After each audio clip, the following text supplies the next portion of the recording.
Die Situation ist beängstigend. Mit jedem Jahr werden wir immer anfälliger für alle Krebsarten.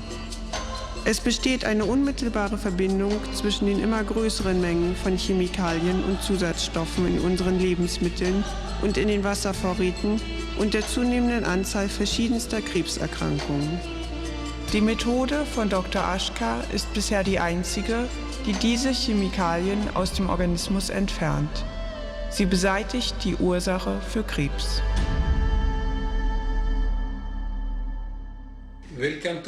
Willkommen bei Cancer Cure. Mein Name ist Dr. George Elias Ashkar. Ich bin Physiker. Bevor ich mit den Untersuchungen an Krebs begann, brauchte ich einen professionellen Rat. Ich fragte einen Arzt, wissen Sie, was eigentlich Krebs ist? Er verneinte. Ich fragte ihn, haben Sie ein Heilmittel gegen Krebs? Er verneinte erneut. Dann fragte ich, was sind Sie von Beruf? Was ist Ihr Spezialgebiet? Er antwortete, ich spezialisiere mich in Onkologie. Es fällt schwer, seinen Worten Glauben zu schenken. Jemand, der nicht weiß, was Krebs ist und kein Heilmittel gegen ihn hat, nennt sich Onkologie-Experte. Was die Onkologie-Experten sagen, ist eine 100%ige Lüge. Was sie machen, ist 100%ig falsch. Sie verwenden mit vollem Bewusstsein Radio- und Chemotherapie, um Geld zu verdienen. Es erinnert mehr an Ausbeutung als an Behandlung. Niemand wusste bisher, was Krebs ist und wie man ihn heilen kann. Der Krebs ist keine Viren- oder Bakterienkrankheit. Aus diesem Grund ist er kein medizinisches Problem. Die Ursache für Krebs sind Chemikalien und deswegen ist er ein physisches Problem.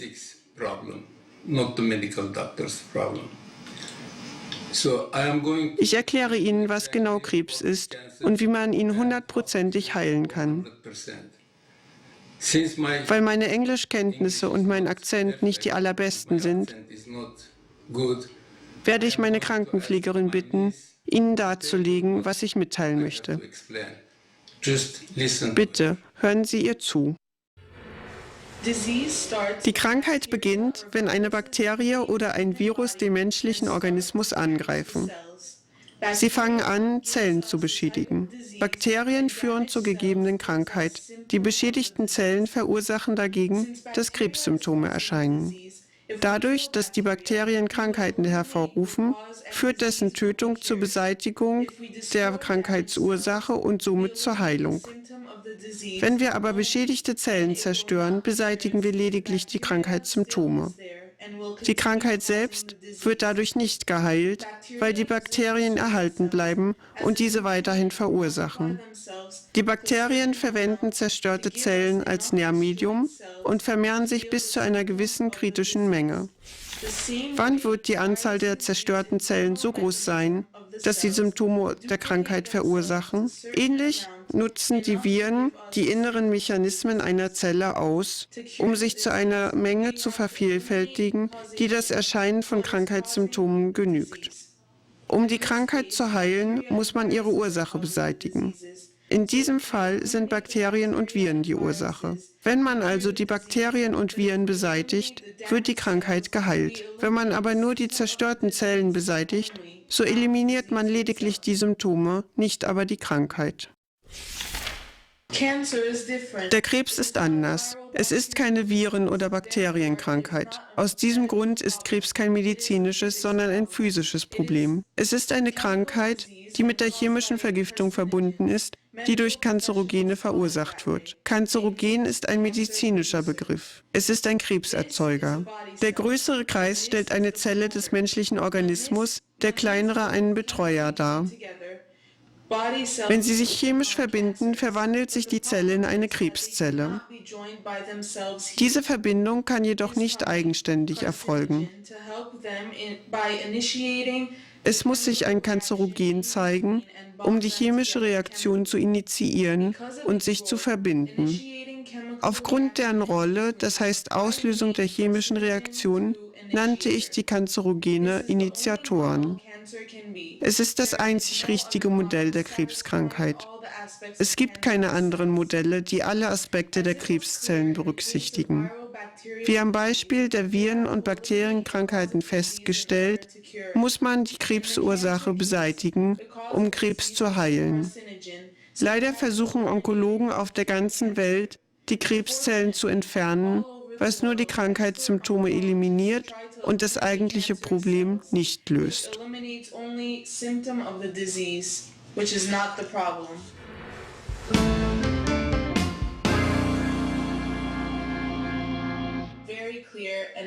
Der Mechanismus der Krebsbildung ist sehr klar, präzise und außergewöhnlich interessant. Damit der Krebs im menschlichen Körper entstehen kann, ist ein Kanzerogen notwendig, also eine chemische Substanz, die zum Krebs führt. Ein Kanzerogen kann jede beliebige chemische Substanz sein, die in Lebensmitteln vorkommt, wie zum Beispiel Chemikalien, Konservierungsstoffe, Dünger und so weiter, die im Prozess der Zubereitung von Lebensmitteln verwendet werden. Verschiedene Chemikalien verursachen verschiedene Krankheiten wie Krebs, Leukämie, rheumatoide Arthritis, Asthma, die Schmetterlingsflechte, Lungenemphysen und so weiter, deren Ursache keine Viren oder Bakterien sind. Damit die Krankheit sich entwickeln kann, muss es zu strikt bestimmten Bedingungen kommen. Es muss eine entsprechende kritische Menge von Erregern vorkommen. Wenn die Anzahl kleiner ist, wird die Krankheit nicht ausgelöst. Damit sich die Zellen mit dem Betreuer verbinden können, muss ein Kanzerogen ein aktives Zentrum an der Zelloberfläche bilden, in dem es ein Elektron aufnimmt. Wenn der Erreger die Zelle angreift und ein Elektron aus seinem Orbital auf ein höheres überträgt, ist noch ein Angriff notwendig, um das Elektron außerhalb des Atoms herauszutreiben und damit ein aktives Zentrum zu bilden. Eine entsprechend hohe Konzentration an Kanzerogenen sichert, dass es zu einem zweiten Angriff kommen wird, noch bevor das Elektron an sein originales Orbital zurückkehrt. Ist die Konzentration der Kanzerogene kleiner als der kritische Wert, kehrt das Elektron rechtzeitig, noch vor dem zweiten Angriff, an sein originales Orbital zurück. Das aktive Zentrum wird nicht gebildet und die chemische Reaktion zwischen der Zelle und dem Betreuer wird nicht erfolgen. Wenn das Elektron sich außerhalb des Atoms befindet, fängt die chemische Reaktion an, die dazu führt, dass die Zelle sich mit dem Betreuer verbindet und eine Krebszelle bildet. Kanzerogene, welche hauptsächlich in der Lymphe abgelagert werden, sammeln sich über Jahre hinweg, bis sie eine gewisse kritische Konzentration erreichen. Der Anhäufungsprozess von 0 bis zur kritischen Anzahl kann Jahre dauern. Anhand dieser Notiz können Sie sehen, wie sich die Anzahl der Anhäufungsjahre in den letzten Jahrhunderthälfte veränderten. Anzahl der Jahre, nach denen eine kritische Konzentration erreicht wird. In den 50er Jahren 40 bis 50 Jahre. In den 60er Jahren 30 bis 40 Jahre. In den 70er Jahren 20 bis 30 Jahre. In den 80er Jahren 15 bis 20 Jahre. In den 90er Jahren 10 bis 15 Jahre. Und es wird immer kürzer. Diese Krankheitsarten, die sich aus der Anhäufung der Kanzerogene in Plasma ergeben, können laut den Ärzten von den Eltern an die Kinder als genetische Krankheit übergehen. Meiner Meinung nach wird die Krankheit meistens von der Mutter über den Mutterkuchen auf das Kind übertragen.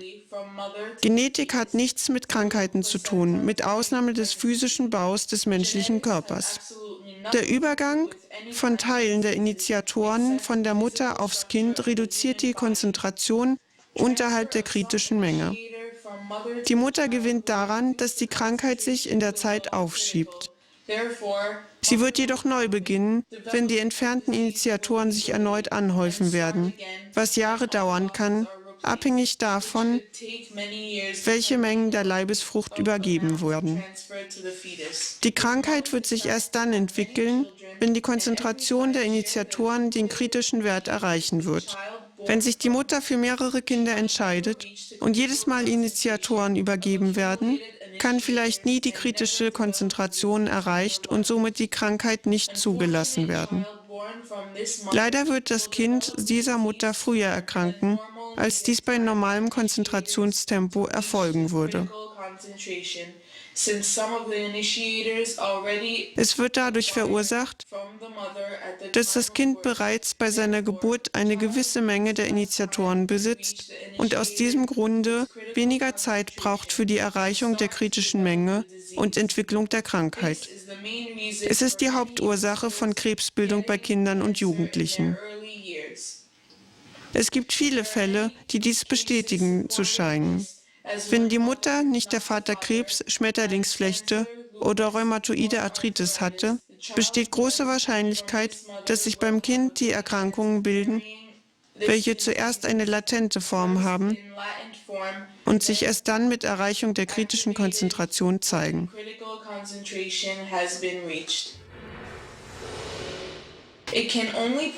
Allein sind die Initiatoren nicht in der Lage, Krankheiten zu bilden.